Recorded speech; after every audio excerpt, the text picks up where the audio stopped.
Well, preparing for this Super Bowl, I figured, you know what? I obviously have to go back and watch the last two times these teams played in the Super Bowl. It was just, a handful of years ago, 2019. It was technically in 2020 when it happened, so just 4 seasons ago.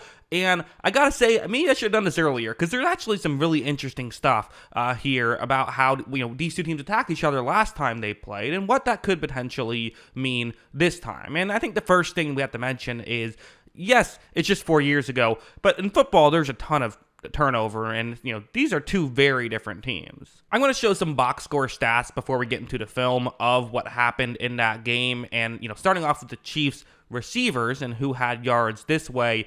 You see Tyreek Hill had a great day. He's no longer there. Sammy Watkins had a great day. He had a big play against Richard Sherman, a guy who is no longer there as well.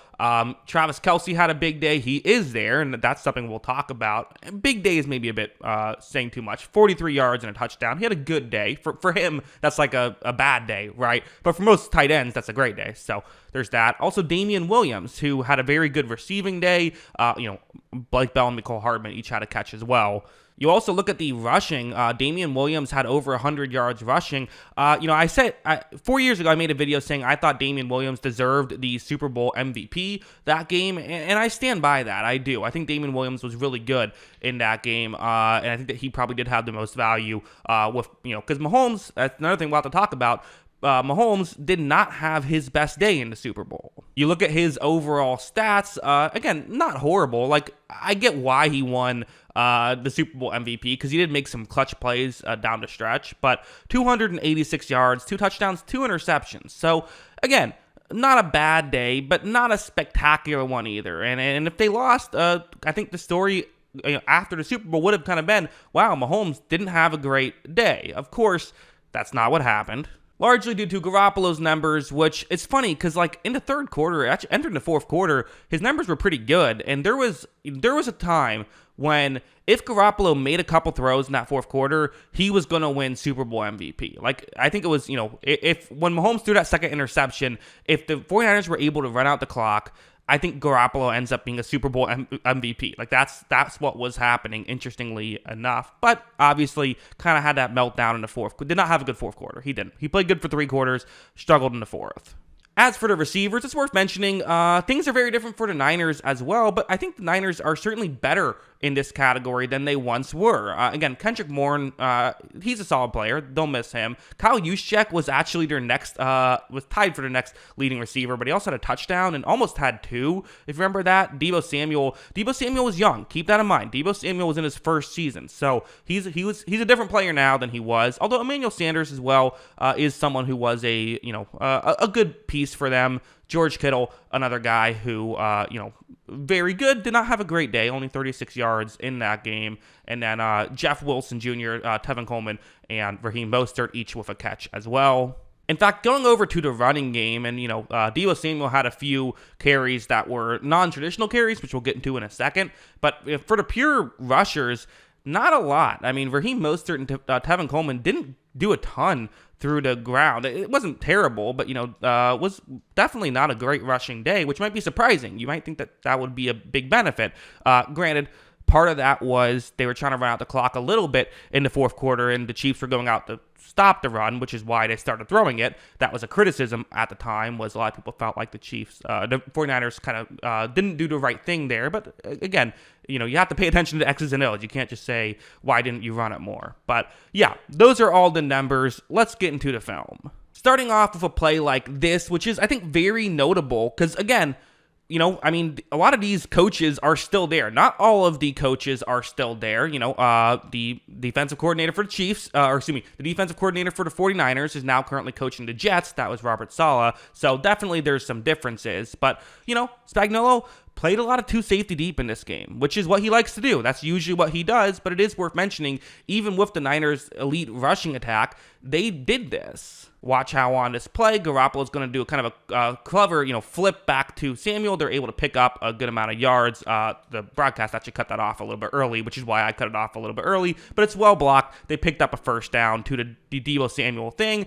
and I do wonder if these kind of non-traditional runs might be a key way to move down the field. It worked last time. Why wouldn't it work this time, even if it's completely different teams. However, something like this, which in fairness, this is a single safety deep coverage, they did drop a safety back, and I actually wonder how much of this was just Tyrann Mathieu doing his thing, another guy who is no longer, playing for the Kansas City Chiefs, but you see he kind of moved further in, which is what he would do. He kind of had free reign to do that. He felt like this is the running play, although I don't know if that actually mattered on this play. You see that, it's going to be a rush, and it's not going to work out. And I was trying to figure out what exactly was it that the Chiefs were doing, because, again, a lot of different players. So is it a scheme thing? And really, it seemed like it was a bunch of different things. Sometimes, the scheme didn't create a hole. Sometimes the blocking didn't win. It was just really, quite frankly, it just wasn't working. Like, whatever they were doing, there was just constant, there were plays that worked, but there were also a ton of plays that just didn't. And some of it was almost more of they would get like a big rush, but then they would have 3 in a row that would go for nothing. Meanwhile, the other side of the ball, the Kansas City Chiefs going up against the 49ers defense.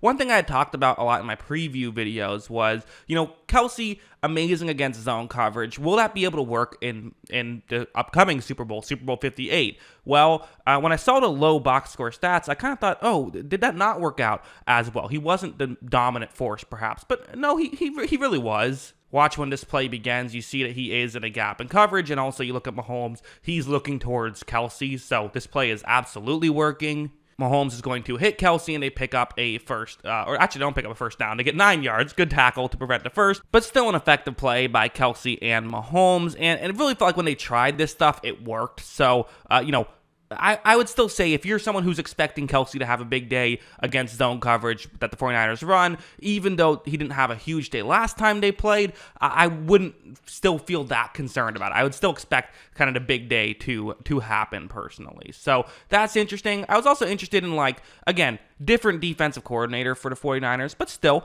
a lot of similar coaches, right? Still same head coach, right? So I'm sure Shanahan has some sort of a say in how the defense runs things. That play was zone. The 49ers have played a lot of zone going back to this Super Bowl. But, historically on kind of third downs, they'll play some man.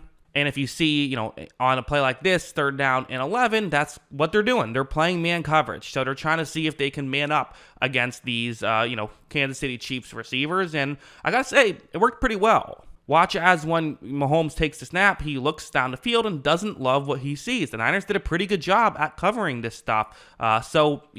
Again, if they play some man, which might be a good matchup in general, I could see this working. Now, here's the issue is you still got to deal with Mahomes, who I actually think is better now than he was when he won his first Super Bowl on the game that we're talking about. But watch how on this play, he is going to do a good job of being able to scramble outside the pocket. He rushes up, and on 3rd and 11, he takes the hit. And what's interesting is that the fumble, I believe, actually meant it wasn't a first down, but still was right around the first down marker, because of it. His legs are certainly an asset here. And if you do play man, you have to be aware of all of that. So, yeah, a lot of interesting things. Couple of final charts that we'll spend a minute on that I think are fascinating as well. For the Chiefs defense, this is how their defensive players performed on that Super Bowl, on Super Bowl 54 for that game. And you see at the bottom of the screen, it's a lot of players who aren't there anymore and a lot of linebackers, which, the linebackers has gone from being not ideal to being great. So that's interesting, and that could be something that was a weakness the first time that might actually be a strength this time. Meanwhile, for the 49ers, they kind of have a similar thing where you look at the bottom 3 players, Solomon Thomas, Earl Mitchell, and Quan Alexander, they have upgraded at all of those positions, and perhaps there could be a benefit, even though those guys were depth players that year anyway.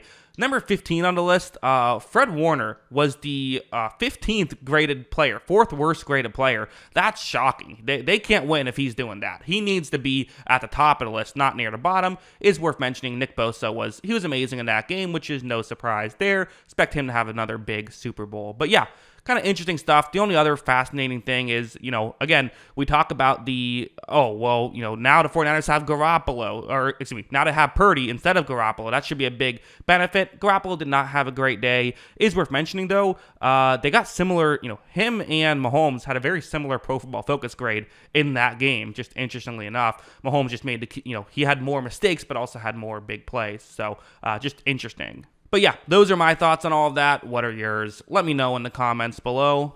Always love hearing from you. And of course, as always, thanks for watching.